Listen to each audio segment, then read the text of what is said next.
Good morning, সুপ্রভাত। আজকের কথায় বলবো ভুলে যাওয়া। দেখুন, আমাদের প্রত্যেকেরই বয়স দিনে দিনে বাড়ছে।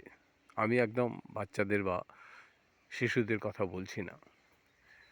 যারা আমরা অন্তত 40-এর কোঠায় দিকে যাচ্ছি বা 35 পার হয়ে গেছি, তাদের কিন্তু আস্তে আস্তে অনেক কাজের চাপে হোক, পরিস্থিতিতে হোক, অভ্যাসের ভুলে হোক, আমরা কিন্তু অনেক ভুলে যাচ্ছি অনেক কাজের ব্যাপার, অনেক কিছুতে। যেমন এগুলো ঘটে।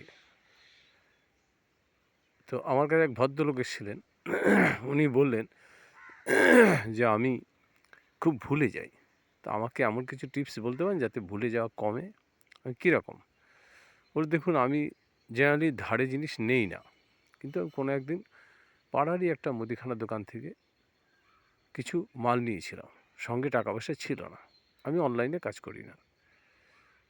তো সে বলল, "কাকু, আপনাকে আমি চিনি, আপনি পরে আমায় দিয়ে যাবেন।" আমি একদম বেমালুম ভুলে গেছি। পরে ছেলেটি একদিন বলল, "কাকু ভালো আছেন?" "হ্যাঁ।" তারপরে বলল যে, "কাকু এরকম ব্যাপার।" বলল, "ওহো! ভুলে গেছি।" তো এরকম ভুল হয় বা আদার্স কাজের ক্ষেত্রে হয়, কী করা যায়? আমি বললাম, "এক কাজ করবেন,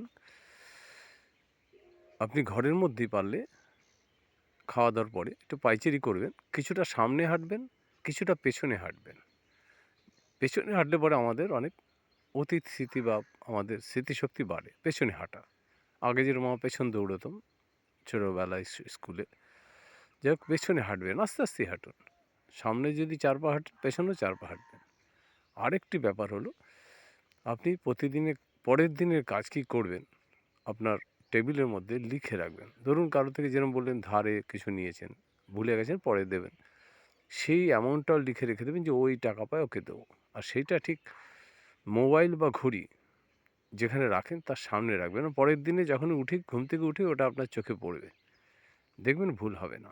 সেই আপনার নির্ধারিত যে কাজ করবেন, সেই কাজগুলো লিখে রাখবেন, এখানে যাবো, ওখানে যাবো, সেখানে যাবেন। দেখবেন কোনোটাই ভুল হবে না। সকালবেলা যখন চোখে পড়বে আপনার প্ল্যান সাজিয়ে নিতে পারবেন এবং ভুলও কমে যাবে।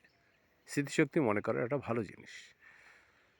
পরবর্তীকালে সে আমায় ফিডব্যাক দিয়েছে, "হ্যাঁ, একদম ঠিক বলেছেন। আমি কিন্তু এখন অনেক কম ভুল হয় এবং পেছনে এরকম হাঁটছি এবং এই অভ্যাসটা করছি লিখে রেখে।" তো এইটা আমাদের করলে আমরা কিন্তু অনেক মানে কি হয়, অবাঞ্ছিত ব্যাপার থেকে বা অনেক আ সমস্যা থেকে কিছুটা মানে রেহাই পাই। আজকে সুন্দর সূর্য, বেশ মানে কি বলবো, পুরো পৃথিবী জুড়ে সূর্যের আলো। দারুণ লাগছে সূর্যকে দেখে এবং বেশ তাপ আছে সূর্যের তাপে, মানে রশ্মিতে বেশ তাপ আছে। কুয়াশা কিছুটা কম। সবাই সুস্থ ভালো থাকুন। আবার কোনো একদিন দেখা হবে কথায়। ধন্যবাদ।